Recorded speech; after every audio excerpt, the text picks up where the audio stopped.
Hi guys, good morning. Ngayon ay magluto ako ng parata na may butter. Ito yung kadalasan namin kinakain sa umaga guys, parata at may pickle. Parata, may pickle at may chai, bites na. Wow! Ngayong araw ay walang pasok yung amo kong lalaki at yung alaga ko wala din siyang pasok sa eskwela. 8 AM na pala ngayon dito kaya naghanda na ako ng agahan namin kasi gumising na yung amo kong lalaki. Kahit day off niya ay maaga yan siya gigising para kakain ng agahan kasi may maintenance yan siya. Kailangan niya kumain ng maaga para makainom din siya ng gamot kaagad. At ito na yung parata guys, nilagay ko na siya sa may butter. Madali lang siya lutuin kasi half cook na yan siya. Kapag magluto ako nito guys ay ghee or butter yung ilalagay ko kasi kapag oil ay hindi siya mabango. Kapag butter kasi sobrang bango. 3 piraso lang na parata ang niluto ko at ngayon naman ay mag-init ako nitong soup. Pero parang hindi na siya sabaw tingnan kasi natuyo na siya.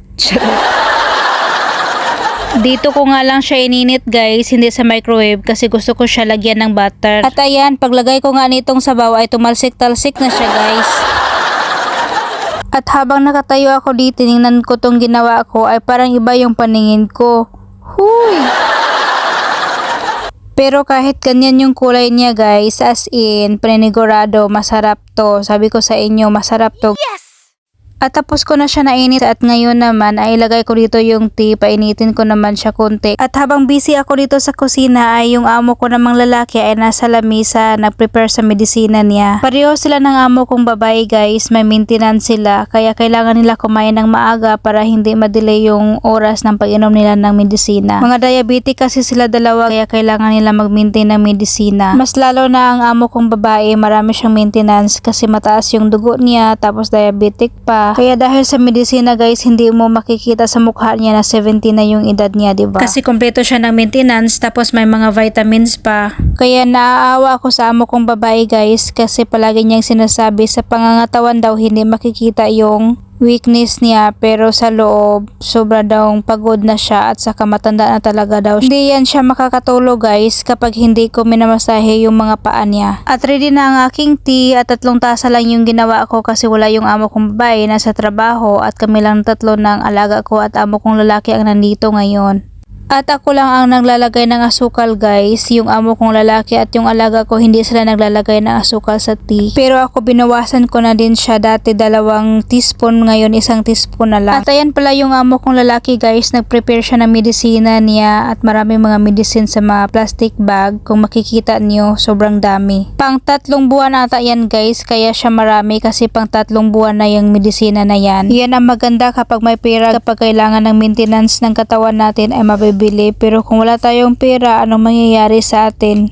Kaya habang bata pa, kailangan nating ingatan ang ating pangangatawan. Lalo na't pobrita, pastilan, kayod ng kayod kay para makakwarta.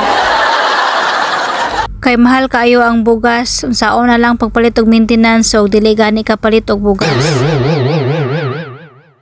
Kaya mas mainam kung mag-ingat na lang tayo sa pangangatawan para hindi na tayo bibili ng mga maintenance kapag maging matanda na tayo. Natapos na yung amo kong lalaki nagpreparar sa mga medisina niya. Marami kasi yan siya, merong umaga, merong tanghali, merong hapon, kaya iba't iba yung mga box na nilalagyan. At sinabihan na ako ng amo kong lalaki na uupo na kasi magdasal lang daw kami para makakain na. Pero binalikan ko muna tong boiled egg kaya ayan, nagpray na pala si sir.